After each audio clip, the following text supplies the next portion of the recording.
In this module, we've been looking at how you can measure, track, and celebrate progress to consistently maximize your influence and impact. And we've looked at the weekly and quarterly reviews up to this point. And these things need to be a part of your calendar if you're going to maximize your influence and impact. Again, the number one problem for leaders with growth and planning is that they stop reviewing their plans. And those things that were once identified as most important fade into the noise of life and work. And your life and your work are not something that you can plan once and then just put away. You've realized that already. They're far too important for that.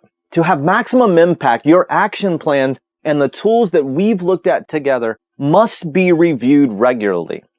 In this session, we're going to look at the importance of the annual review. Now, if you haven't already, go ahead and download the worksheet for this session so you can follow along as we move forward.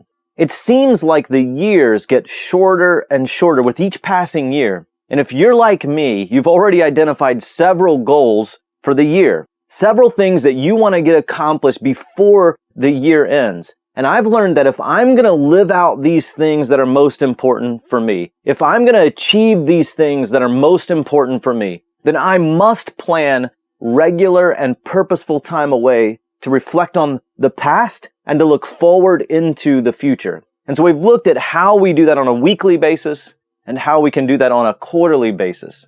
Now we're going to look at how we can do that each year as we look ahead and get a big picture for what the year ahead could look like. Years ago, I remember sitting in a cafe in East Texas. Across the table from me sat our daughter, who was 8 at the time. And I asked her this question that probably is too big for an 8-year-old. But I just asked her, I said, what do you want your life to mean? She thought for a few moments as she poked around her food on her plate there. And then she spent the next 45 minutes telling me about her dream, for her life, for her friends, for her school, for her work, for her future family. I remember one thing in particular that she said. She talked a lot about what she's doing at that point in her life and about today. And as I listened to her, I was reminded that the way to have a great tomorrow is to have a lot of great todays. And if you're going to have a lot of great todays, you'll have to be very intentional about how you live and how you work. It won't work if you're accidental, if you just go along with the flow, if you just allow your schedule and your plans to be determined by other people and other things. So what are you going to do today to get one step closer to what you want your life to mean? What is the one step that you can take in your work, with your spouse, with your kids, in your church, in your community? What are the goals that you have for this year?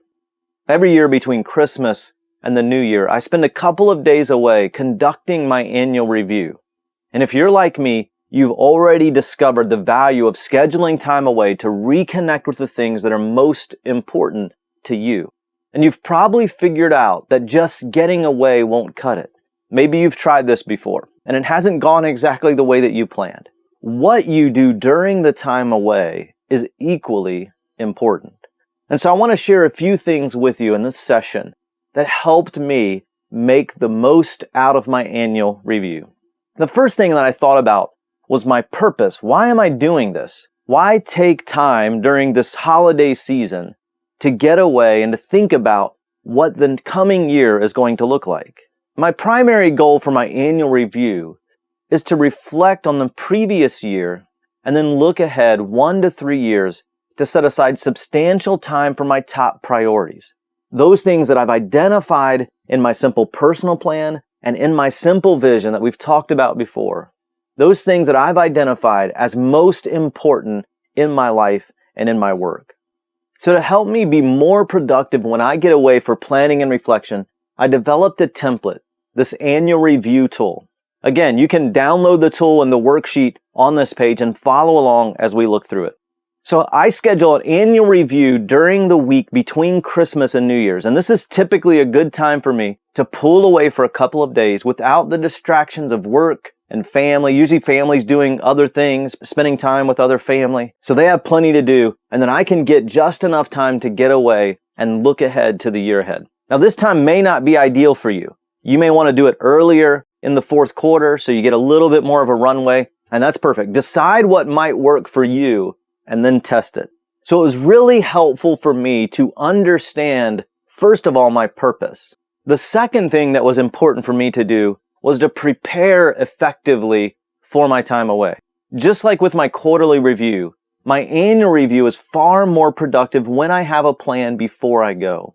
See, without a plan, I'd fumble around for the first half day trying to figure out what I need to get done to make me feel like I accomplished something of value during my time away. And just as yours is, my time is valuable. So I want to be just as productive as possible with my time away. And so I did two things. First of all, I developed the tool that we've already mentioned, the annual review template. And we'll take a look at that in detail in just a moment.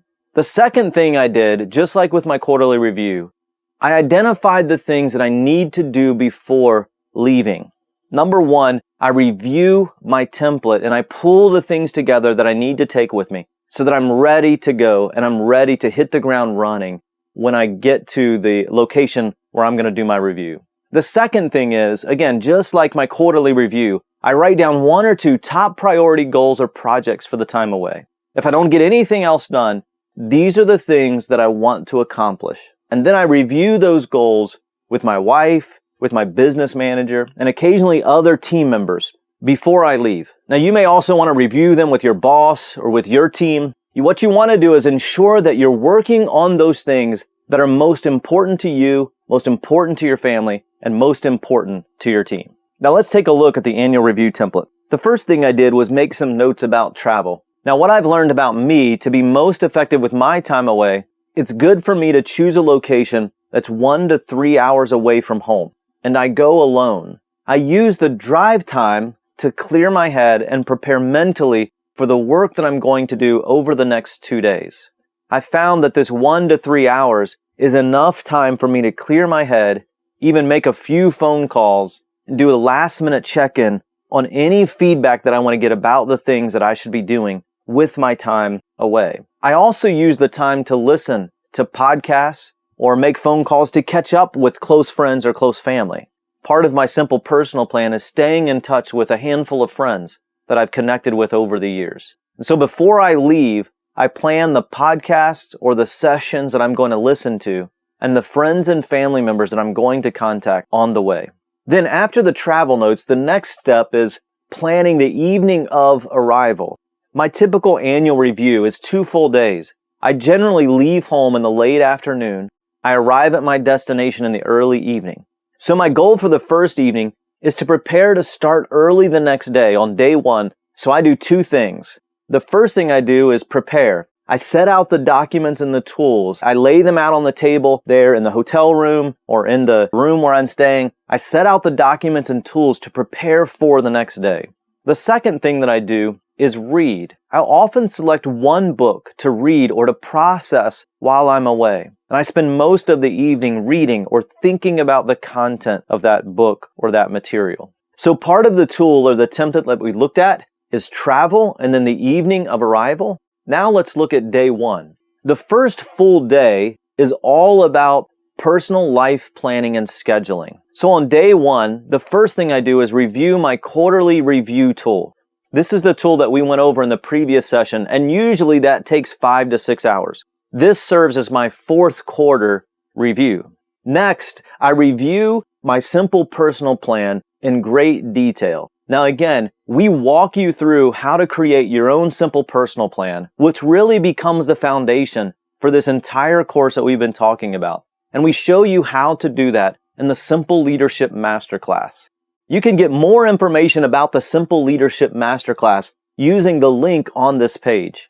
My review of the Simple Personal Plan during the annual review is different than the review during the weekly review and the quarterly review. During the annual review, I go much deeper. I really go through every line, every word, and I think about the changes that I need to make to do better or to make more progress toward the goals that I want in each relationship and each key area of my life and work.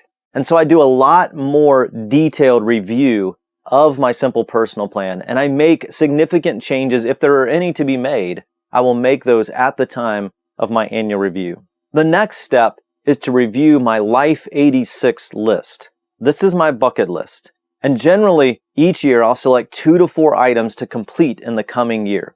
This list is really interesting. Over the years, of the 86 items that I've placed on this list, I've completed over 40 of them. And so if you'll take those items and you'll select 2 to 4 a year, you'll be surprised by how many of those things you're able to check off and experience. Then the final step on day 1 is to review my annual plan. I look at the annual plan spreadsheet and I'll fill in my yearly calendars with those big block items, those things that really need to be put in first for the next 3 years. My current year will have more detail than year 2 or 3 for obvious reasons. But I plan all of the leave time, vacation, personal, professional development for the coming year. I plan all of the major family events or major work events. So those things are blocked on my annual plan at the end of day 1. And that brings us to day 2. The second day is about projects and planning. I plan my one-on-one meetings for the early part of the year. This is the first thing I'll do on day 2. And this usually takes me an hour or 2. So I want to think through who are the people that I need to be meeting with on a regular basis. Is that list the same as what I've been currently doing? Does it need to change? Do we need to change the scheduling? Do we need to change how we've been doing that? Do I need to approach those meetings differently or with a different mindset, depending on the individuals that I'm working with? So the first thing is I plan my one-on-one meetings for the early part of the year. That's the first thing I do on day 2. Then the second thing is I work on high-impact projects or planning, and this usually takes the rest of the second day. These are the projects that I've reviewed previously with my wife or with my team, with my business manager. And during this time away, I develop an implementation strategy to complete these things. So that's day 2. Plan one-on-one meetings for the early part of the year and work on high-impact projects and planning. Now let's move to the next section. Travel home. So I use the drive home to clear my head and to prepare to reconnect with my family. I'll usually stop on the way home to pick up a small gift for my wife or for our children because I'm just a cool dad and husband. You may want to plan something like that into your drive home as well. This annual review tool will help you get started with a framework for your annual review. Now I want to mention something here. If you take this template, this tool, and you use it as it is, it may not be as effective for you because you're different than I am. Your thought processes are different. Your workflow is different. You will want to customize it to fit your needs. So I've tested and tweaked my annual review template for years. In fact, it was several years before I was comfortable with it. And as with many things of value, you'll need to exercise some patience with it. Everything's not going to work exactly right the first time, and that's okay. Make changes where they're needed, and then test it again. Whatever you do, don't do nothing. Decide right now that you're going to take one step toward being more purposeful in your life and work by planning your next annual review. Remember, everything that we do works because of applied learning, and everything that we do involves applied learning. If we don't apply it, it doesn't have the opportunity to work for us in our life, work, and leadership. Now, I want to share one more tip with you. You don't want to attempt to do all of these review exercises and start all of these tools at once. You want to start with one.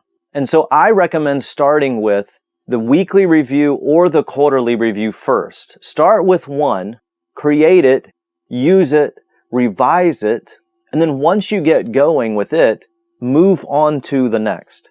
When it comes to creating an annual review process that works for you, remember, you don't have to get it perfect. You just need to take the next step.